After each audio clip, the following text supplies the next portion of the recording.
Welcome back to In Our Own Defense podcast. We're your hosts, Dr. Dolores Tarver and myself, Attorney A.D. Winters.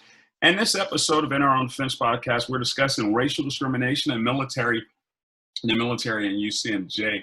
We have our esteemed guest here, Commanders Chestang, Randolph and Lori Chestang, and we have former Commissioner and Judge Advocate General Quintillis Lawrence, and who's running for judge there in Baton Rouge. And we're unpacking this. Dr. Tarver has gone over kind of the mental health impacts that may happen to your career, basically things you didn't know before you joined, those illuminations that happen in your career. And we've discussed how those challenges may present mental issues, and has the military changed its old previous way of looking at things, of how that stigma surrounding mental health.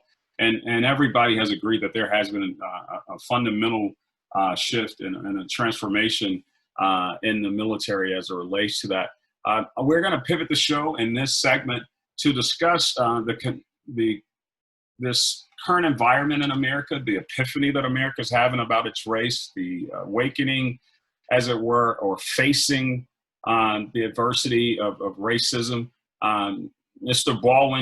James Baldwin says something, is that you can't, change everything that you face, but you can't change anything until you face it.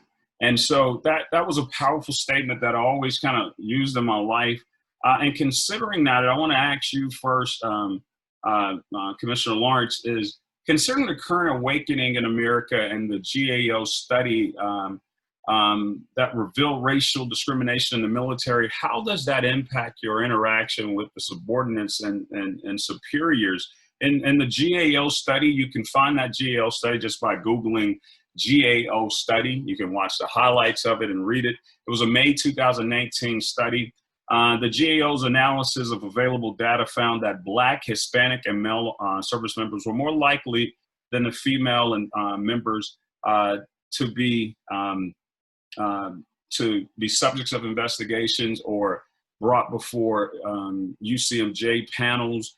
The Navy has done a good job at trying to do that, but all of those service chiefs, the JAG chiefs, had to go before Congress, and they all agreed that this GAO report was true. It was showing this. They agreed military-wide training and education is necessary to transform this, but it really brings out broader truths. The study that was done in May 2019, these kind of studies have happened back in the early 1900s when Truman first integrated the military. He saw there was already a difference, and when you had the separate but equal in the same, they were serving to fight for their country and potentially die for their country and being treated different. We know that President Roosevelt's wife went in a row with the red tails. We know that President Truman said, let's integrate the military. And then even in the 70s, there was articles that showed that African Americans, minorities were being overcharged in UCMJ actions. There's law review articles that I've read. But then in May 2019, the Government Accountability Organization said that this is still happening today. So Congress brought, in this awakening, Congress brought these JAG chiefs forward. And they said that the Navy can't be under any illusions about the fact that racism is alive and well in the country, and that it can't be under any illusions that the Navy doesn't have it. And so the Navy emphatically, unequivocally denounces racism. But I'm really concerned about the so what, now what, and that was just the Navy's position, and the Army had a very similar position, the Air Force had a very similar position. But I really want to know from you, Mr. Lawrence, how does that impact you personally, and what does that do with your interaction with your subordinates and your superiors? It will be shocking, but it doesn't change the way in which I interact with my superiors or my subordinates, because this is something that we've known for a long time. There are two people that realize who and when non-judicial punishment and UCMJ action is taken and that's the JAG and the commander. Because as we know, in the military justice system does not belong to the lawyers. It belongs to the commander. So when we as JAGs go and advise our commanders on what we think their action should be, what we recommend they do, we know the who, what, where, when, and why of what's going on in our various units. So this isn't something that's a surprise to me, the GAO study. This is something that we've known for a long time. It's like when somebody comes out with something and says, you know, that in the Black community, this is happening, and we're like, yeah, we've been knowing this for time immemorial. So no, this is not something that's new to us. It doesn't change any manner in which I interact with my superiors, because at every junction I try to be what Thurgood Marshall's considered himself as on the Supreme Court, which is the conscience of the court. I try to be the conscience in the room. When I'm advising a commander as to what he or she should do, I advise them to handle it at the lowest level. Now, there are some things that, of course, you can't handle at the lowest level, things that are just beyond the thought process of saying, hey, give them Article 15 and let it go. Article 15 being non-judicial punishment, where you basically slap them on the wrist and tell them, don't do that no more, and I'm going to be watching you. There are some things that you just can't do that with, but there are a lot of things that you can. And I think that what happens is we blow things out of proportion when it is certain people. Now, certain times it's because they are always looking at those people because of who they are. And then when they get them for the one small thing, then they give them the Article 15. Then there's the other small thing. Then they give them another Article 15. Then there's another small thing. And then it's like, okay, you know, it's time out for this. This is a bad apple. We need to take care of it. But a lot of those times it's because those things that Dr. Tarver brought up, those psychological issues that are affecting that person, that hasn't been taken care of. And so this soldier, this sailor, this airman, or this Marine is constantly getting into what we were going to call trouble. And then they end up getting separated, or they end up getting court-martialed. So it won't change how I interact, because I'm always trying to be the conscience of that office. Yeah, thank you. And I think that being the conscious in the conference room is I think it's critical. What you guys, do you believe that to the Chestangs, do you feel that as in your position in the Navy, in the course and scope of your 29 plus your 30 years, congratulations, 30 years, Randolph, have you noticed, you know, I know it's not quite Men of Courage with Cuba Gooding movie, but when you watch it, has there been any sea change for you, and how does that when you were enlisted, did you interact different than kind of now as it relates to racism that may have perceived racism that may have existed in the Navy? Like the JAG, I don't think it changed my interactions with seniors or subordinates. I knew that I had to be, you know, stellar in my conduct and my performance in all regards, you know, and so I didn't let that kind of stuff change the way I dealt with anyone. However, those things did happen, and you know, it's always hard to nail down if it's racial discrimination or whatnot. But what you did see on the enlisted side was you saw, personally, I saw more blacks go to UCMJ than others. And then when I converted over to officer, you know, there weren't many black officers around. But what I did see when I did have a black captain, I saw him getting picked on. You know, picked on more than any other CO out there. Although his resume was stronger than anyone else's out there, you know. And then when I got in command, you know, all the years that I had behind me and the reputation that I developed of performance, it didn't matter. You know, as soon as I got in command, 4 weeks later, I had an investigation on my lap, you know, and then I continued to have investigations. And I couldn't tell you why that was the case, because my performance was still there. I never let the seniors see that. I never let the subordinates see that. I just knew I had to continue on and be as good as I could be.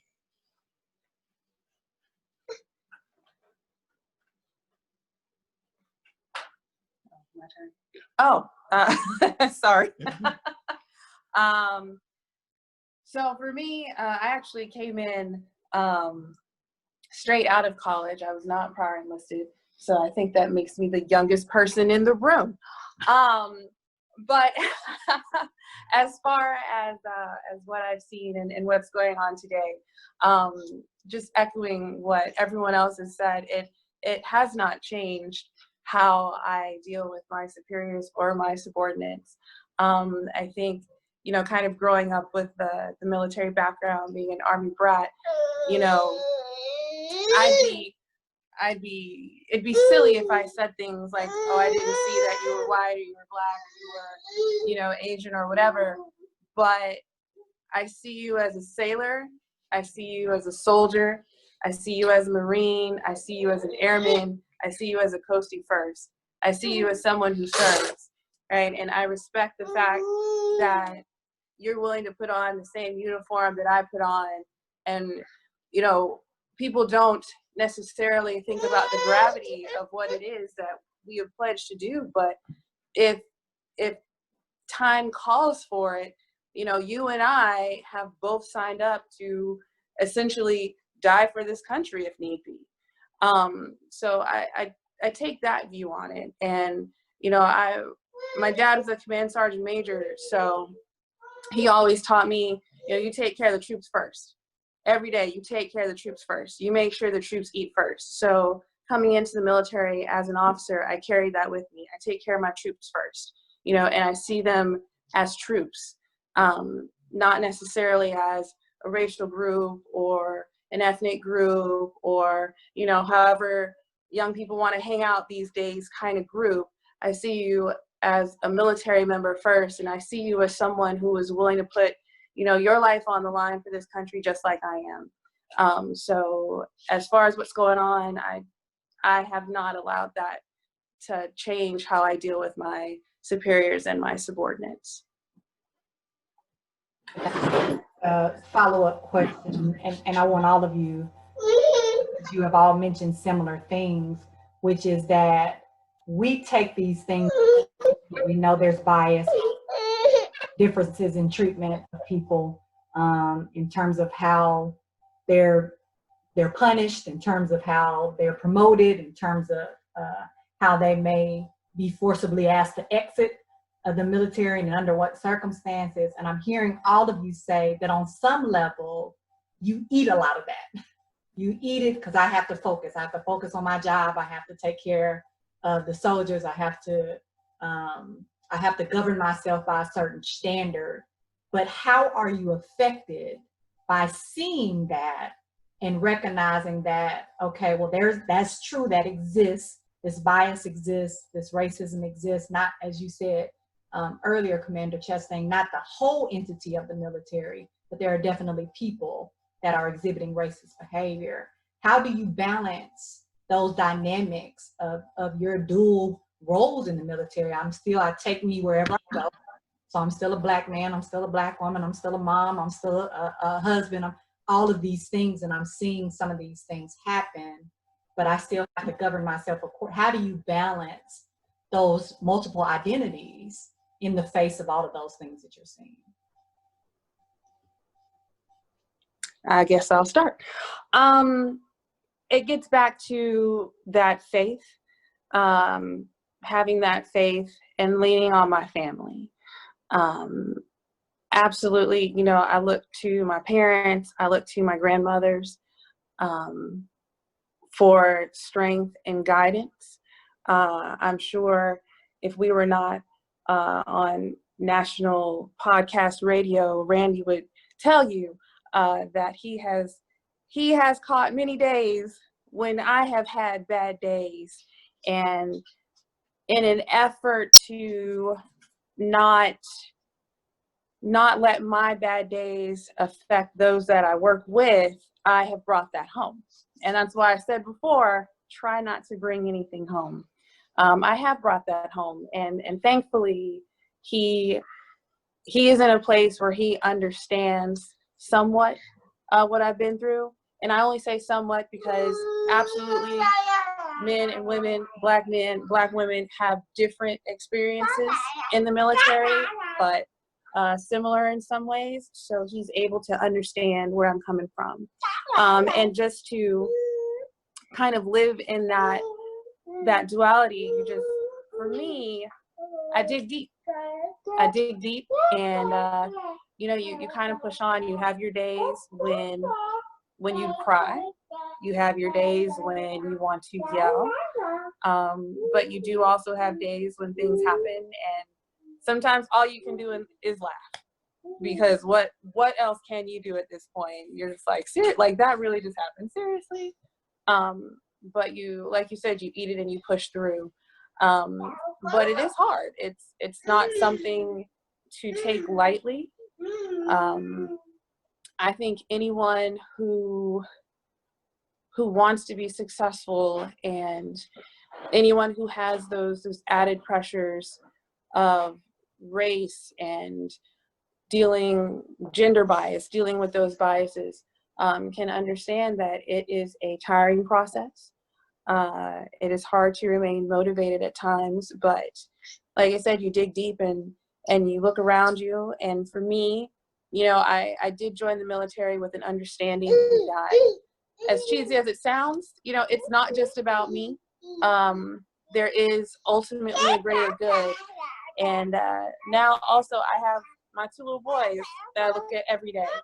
And if nothing else, you know, I hold on to knowing that every little bit that I do, everything that I go through for them in hopes that the future will be better for them.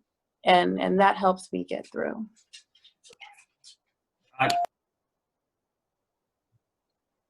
I really appreciate you mentioning that to us. I've been listening. I was having an alarm issue.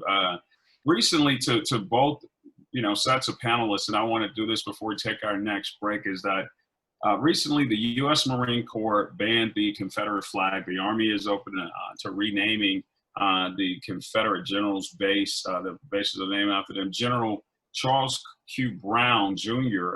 Has been named as the U.S. Army, the U.S. Air Force Chief of Staff, which is the first service chief. We have the first African-American Joint Chief of Staff, Colin Powell. And then Caleb Wright, who is the Chief Master Sergeant of the U.S. Air Force, the top enlisted life. He said, "Who am I?" Right again. He wrote a tweet where he says, "I am a black man who happens to be the Chief Master Sergeant of the Air Force. I am George Floyd. I am Philando Castile. I am Michael Brown. I am Alton Sterling. I am Tamir Rice." And then the Air Force did a show with the current Chief of Staff before General Brown comes on board and takes over. And they really unpacked it. And it's because the Air Force has been, there was a study that came out, a report came out that the Air Force had essentially been criminally hiding and covering up their constant racism as it relates to military justice against African Americans. And so that's important that they're saying that the 2 top leaders of the Air Force are admitting that this racism is happening, that they're admitting there needs to be a fundamental shift. And they're concerned about when their soldiers and sailors and airmen and Marines are leaving the base, could they be unarmed and could they be killed while they're out in the community? You don't have your uniform on generally in the weekend. And so I'm concerned about what is it that you would wish or what you suggest going forward to these leaders who are asking, who are doing pollings, who are asking for support. What would you recommend to them in order for us to overcome some of this racism that exists in the military? I will start with you, Commissioner Lawrence. Well, we're big on training in the armed forces, and while training is not going to change people's hearts, it will at least give you an opportunity to understand where the other person is. And I believe that if we take these issues and you have to have the conversation. You got to bring this out to the forefront so that people can see that it hurts us, it pains us, and it causes us to have second guesses about some serving in the military, some about our government in general. And this has to be a conversation that's held on multiple occasions. It can't be a once over a town hall meeting with the CG and then it's done and we've checked that block and we're good to go on that training. It's not a small arms fire where you go out and you shoot your 9mm, you get a 40 out of 40 and you're good. No, this is something that has to constantly be brought up so as to make sure that we address it the right way. And I believe that it should be a part of our training in general. In the Army, you go to basic training, you learn how to shoot an AT-4, you learn how to shoot an M16, you learn how to low crawl, you learn how to high crawl. We need to have some training on how to deal with these types of issues because they're here. And it's not just minority issues, it's LGBTQ, it's sexual harassment, it's all of that stuff. When we have an issue, we have seemingly taken the approach that we're going to create a program that addresses it. We have the SHARP, sexual harassment program that deals with ensuring that we as service members know what sexual harassment looks like. We know how to combat it. We know how to report it. We have a process, a program. I think the Air Force was the first to have the Special Victims Council that gave sexual assault victims their own lawyer to represent what they wanted in cases wherein their accuser was being court-martialed, but the victim has an opportunity to be heard. So we address these problems when they come up. Well, this problem has come up. It has reared its ugly head in a manner in which we cannot ignore it. And so we have to institute something, some type of training in our daily activity as soldiers, sailors, airmen, and Marines to address it. So for you, training is definitely a fundamental aspect of being able to address this.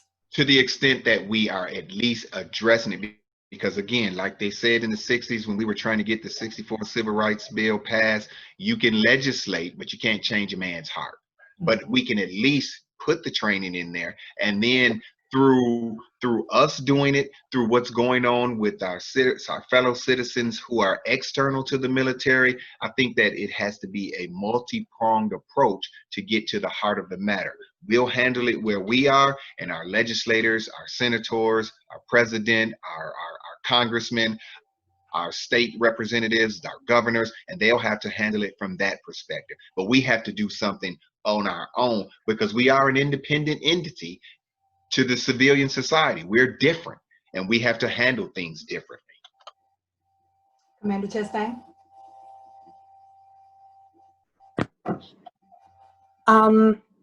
I definitely agree with the training piece and continuing on with the conversation. It's interesting. I used to be an instructor for the intermediate level leadership course for the Navy, and what that course did, it's for, we call them department heads, might be company commanders in the Army, I'm not sure, that type level. And what the Navy found was at the top levels, we had leaders who were not necessarily making the best decisions ethically. And we figured out that, you know, you get all the training in the world on how to drive a ship and what not to do, but you don't really get down to the morality and the ethics of leadership. So it started with our senior leadership course, and then it trickled down in these different levels. And what we did is we would allow students to have those hard conversations. It was not a PowerPoint driven course. It was very much a student conversation-driven course, and it would focus on, we did MBTI, we did, studies of self. We talked about unconscious bias and, how do you fix something that you might not be aware of. We talked about, listening to others, being open to take direction, constructive criticism, and we would actually simulate some hard situations and put the students in and kind of let them talk it out.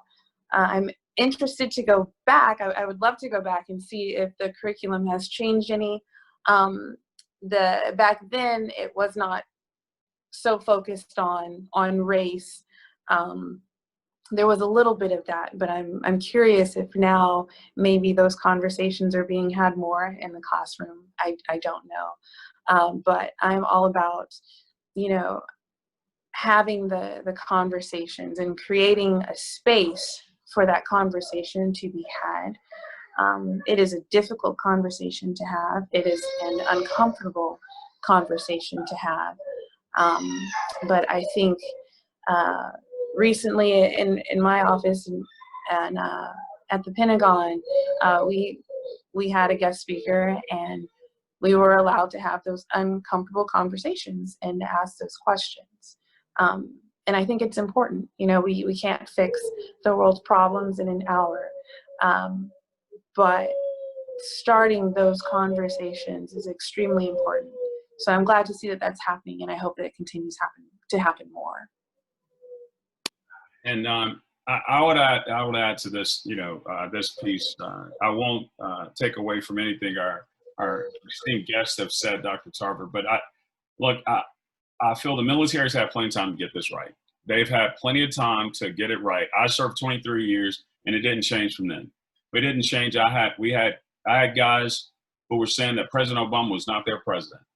President Obama is the commander-in-chief of the United States military. And there were guys who I would counsel, like, if you say it again, I'm going to give you, you're going to be brought up on charges. You could be brought up on charges for doing this. And so in this entire conversation, you've not heard either of these military officers, or me as a former officer, disparage the president of the United States, even though I may differ from him politically.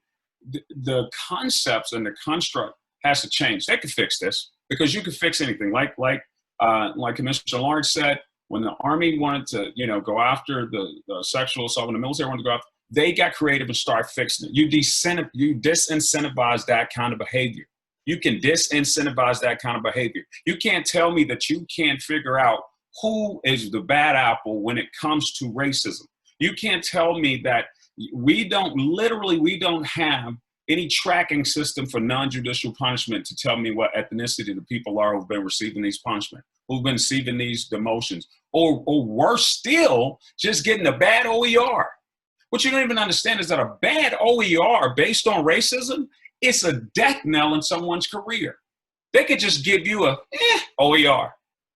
And then when you're going before an objective board of people who have been vetted and all of this, that board can look at that paperwork. When it gets up to the Pentagon and the Army staff, the Navy staff, Marines, and the Air Force staff is looking for who they're going to promote, who are going to give more authority to, more power to, who they're going to promote, who they trust more.